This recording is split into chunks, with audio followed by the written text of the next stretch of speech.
మహాభారత రచయిత శ్రీ వేదవ్యాస మహర్షి చేసిన కొన్ని అద్భుత ప్రయోగాలు. కేవలం నీటి నుంచి సంతాన ఉత్పత్తి, తద్వారా భీష్ముడి జననం. నేతి కుండలలో పిండాల అభివృద్ధి, తద్వారా ఇప్పటి టెస్ట్ ట్యూబ్ బేబీల జననాలు. 100 మంది కౌరవులు ఏకకాల సంవత్సరంలో జననం. పంచభూతాల నుంచి అంటే గాలి, నేల, నీరు, నిప్పు, ఆకాశం నుంచి జననం. పంచభూతాలు కుంతి, తద్వారా పాండవుల జననం. ఆచార్య ద్రోణుడు, భరద్వాజ మహర్షి టెస్ట్ ట్యూబ్ బేబీలు. కృపాచార్యుడు, కృపి అనే అన్నా చెల్లెలు కూడా టెస్ట్ ట్యూబ్ బేబీలే. కానీ ఈ ఇద్దరి టెస్ట్ ట్యూబ్ బేబీ పిల్లలకి పెళ్లి చేసి తద్వారా మామూలు కలయిక ద్వారా పిల్లలను కనవచ్చా లేదా అన్నది ప్రాక్టికల్గా ప్రయోగం చేశారు. తద్వారా అశ్వత్థామ జననం.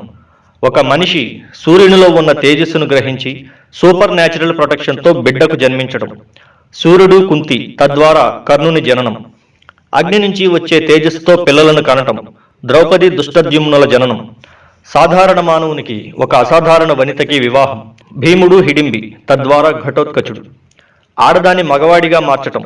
Shikhandi, gender transformation. మగవాడిని ఆడదానిగా మార్చడం. చిత్రరథుడు. చేప కడుపున ఆడపిల్ల పుట్టడం. సత్యవతి. ఇలా చెప్పుకుంటూ పోతే ఎన్నెన్నో ఉన్నాయి. కేవలం ఒక్క మహాభారత గ్రంథంలోనే ఇన్ని ఉంటే మన రామాయణ భాగవతాలు, అష్టాదశ పురాణాలు, వేదాలు, ఉపనిషత్తులలో ఇంకెన్ని రహస్యాలను, ఇంకెంత విజ్ఞానం దాగి ఉందో.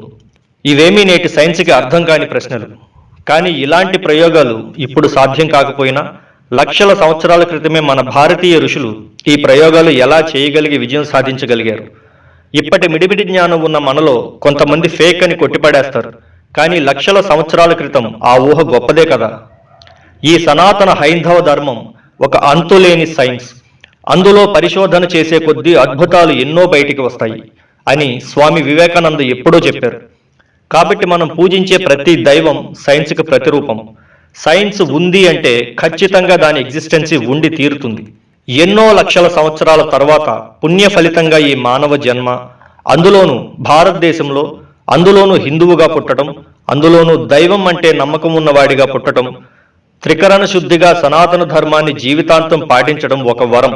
మనకి మాత్రమే దక్కిన అరుదైన వరం ఇది. హిందూ సాంప్రదాయం చాలా గొప్పది.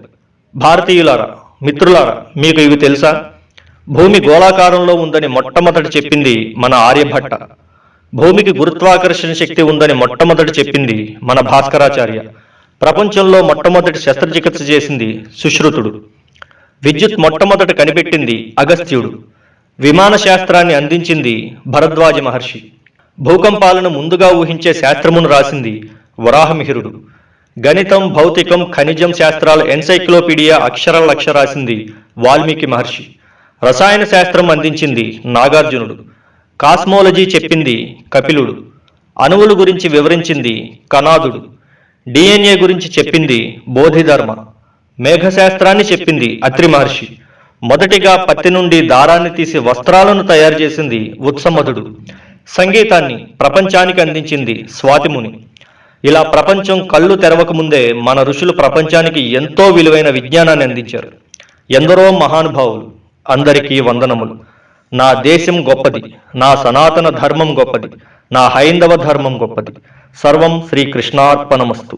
రేపటి తరానికి బతుకు భద్రతలతో పాటు భారతీయతను కూడా నేర్పండి.